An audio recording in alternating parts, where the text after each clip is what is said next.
Essa é uma atividade, para quem não veio ontem, né, que faz um balanço e traz o legado do grupo de trabalho André Rebouças, um dos principais grupos de pesquisa, de ativismo no interior da universidade brasileira, e são os 43 anos. Hoje é uma atividade em que nós queremos que os grupos, que coletivos universitários possam dialogar entre si. A maioria são coletivos fluminenses, mas também tem um coletivo paulista, pelo menos, né? Pelo que eu sei, um coletivo paulista, pensando na atualidade, pensando as questões que estão postas agora, neste momento, na Universidade Brasileira e nas ações coletivas dos negros brasileiros. Na sequência, nós vamos ter outras atividades que a programação nós vamos passar aqui. E aí, a forma de organização das falas, nós pensamos assim que cada pessoa falaria pelo menos uns 10 minutos, tá? Nós não vamos ser intolerantes, mas é porque são muitas pessoas. A ideia mesmo é que seja uma coisa mais dialógica, né? Com mais pessoas falando e interagindo. Então, esses 10 minutinhos de organização, que pode ser uma sequência mesmo falada de lá para cá ou daqui para lá, não importa. E aí a ideia é que cada um faça um relato da sua experiência, da experiência do seu coletivo, do seu grupo de pesquisa, para ter um compartilhamento e uma reflexão coletiva. Então, nesse momento, essa atividade ela tem essa proposta, né, de uma atividade de reflexão coletiva coordenada pela Sandra. Quero agradecer muito a todos vocês que aqui estão presentes, né? A organização aqui, Felipe, Lara, Alípio, todos, Sandra. Começamos aqui com quem? Lá da ponta, vamos lá com Escrey?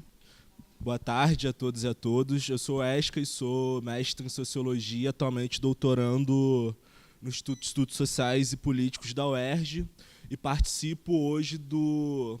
coletivo negro de estudantes negros do IESP, que é o coletivo Marielle Franco. E também participo há mais tempo desse outro coletivo, que é o coletivo Enegrecer, que também é um coletivo de juventude e que tem um perfil também universitário, apesar de estar dialogando com outras coisas. Basicamente, eu vou tentar trazer aqui um pouco do que é a minha experiência com o movimento negro, que tem muita relação com esse processo de inserção na universidade, né? Então, eu entro na universidade a partir de 2010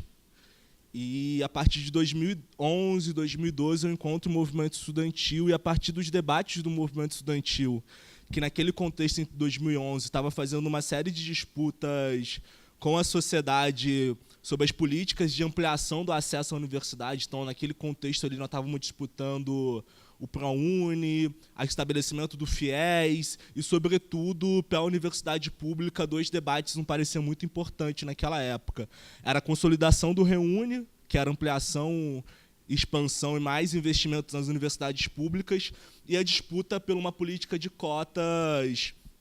que se estabelecesse no plano nacional, unificando o processo de acesso e tudo mais. E, a partir daquele contexto, participando do movimento estudantil mais geral, eu encontro o movimento negro, me vejo negro naquele contexto a partir desse debate. Não era uma pessoa que assumia a minha identidade negra antes de acessar a universidade e esses espaços, e passa a construir o coletivo Enegrecer, que é o Coletivo Nacional de Juventude Negra, que é um coletivo que também surge nesse contexto dessa disputa que está posta no momento onde os movimentos sociais estão fazendo disputas mais propositivas, de mais direitos, e é um coletivo que surge no bojo do movimento estudantil. Na época, os mais velhos do coletivo, eles participavam do coletivo Kizomba, que era um coletivo do movimento estudantil, que disputava o Neonacional dos Estudantes, e um grupo de estudantes negros que começavam a entrar na universidade por esse processo e ampliar sua participação nos movimentos ali, vão criar um movimento interno que chamava Enegrecer a Kizomba, que era basicamente uma fração ali auto-organizativa dos negros, e que, com o tempo, dado um debate que se acumulou ali, que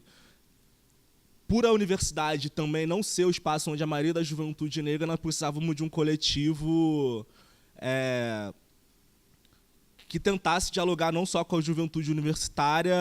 mas com a juventude negra de uma forma geral, e a gente surge em 2007. Nesse contexto, e até hoje, esse é um coletivo que surfou muito nessa maior inserção dos negros e negras na universidade no último período. Então, a gente saiu de 2, 3 estados em 2006, 2007, para estar em quase 20 hoje. Então, a gente está em diversas universidades no Rio de Janeiro. Nós temos militantes na UF, militantes na UFRJ, na Unirio, universidades do interior, fazendo esse debate ainda sobre a nossa participação ali dentro, mas tentando também entender hoje o que é esse processo da nossa inserção no período já de consolidação da lei das cotas. Hoje, eu sou da primeira geração de cotistas na pós-graduação, pela lei de cotas na pós-graduação do Estado do Rio de Janeiro. Eu entrei pelas cotas no primeiro ano que a lei foi estabelecida no Rio de Janeiro, em 2015, né, no processo seletivo de 2015, eu passei para o mestrado lá no IESP, e pouco depois de eu entrar, por meio de uma organização das meninas negras que já atuavam no coletivo negro, no coletivo feminista do IESP, passaram a discutir a construção de um coletivo negro para pensar a nossa inserção, a nossa existência dentro do espaço do IESP, que é um espaço, como qualquer pós-graduação, muito elitista, ainda muito branco, apesar de ser ainda um espaço que relativamente consiga trazer algumas pessoas. Hoje lá nós temos um coletivo que tem cerca de 15 a 17 pessoas, que para um contexto de pós-graduação no Brasil, acho que até relativamente grande, ainda mais num instituto como o nosso. E hoje nós vamos fazendo um debate, sobretudo, e aí eu acho que isso casa tanto para a galera que está no movimento estudantil, nesse debate mais da universidade, mas também na pós-graduação, que é qual é o passo que os coletivos negros que se organizam hoje em diversas universidades, eu acho que isso também é um reflexo desse processo de ampliação da inserção dos negros na universidade, o que nós precisamos fazer para avançar dentro da universidade, não só no nosso acesso, mas também na nossa permanência. Tendo em vista que hoje, acho que um dos grandes debates que estão postos para a gente é que nós não podemos mais pensar a universidade, pensar a inserção apenas como precisamos construir políticas de ações afirmativas nos processos seletivos. Nós estamos num debate hoje, nós estamos enfrentando esse debate, sobretudo pelo contexto ainda mais difícil de fazer, no momento onde os investimentos são reduzidos, os gastos em educação estão sendo investidos, que é a permanência, a participação em grupos de pesquisa, tentar entender a nossa sobrevivência na universidade, não só entre a sala de aula, o bandejão, ir para casa e trabalhar, mas pensar como a gente vivencia a universidade na sua plenitude, entendendo que a universidade, os espaços de sociabilidade, ela não é só a sala de aula, tem também os espaços culturais, a própria roda, o próprio bar ou um teatro, que a gente hoje vê que são espaços também limitados à nossa presença e que fazem parte da nossa construção enquanto acadêmicos, da nossa experiência enquanto jovens que precisam estar dentro desses espaços para acumular um pouco mais e produzir isso, além de avançar na crítica sobre que tipo de produção acadêmica nós estamos fazendo na academia brasileira hoje, né? Então,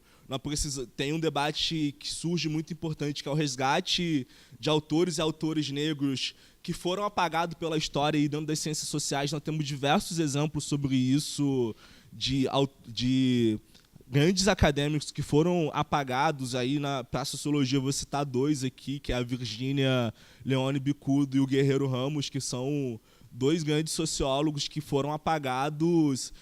por uma lógica da universidade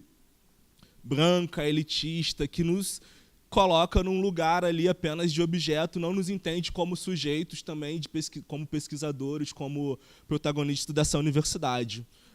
Acho que para começar eu vou parar por aqui para a gente tentar rodar um pouco mais na turma e qualquer coisa eu volto depois.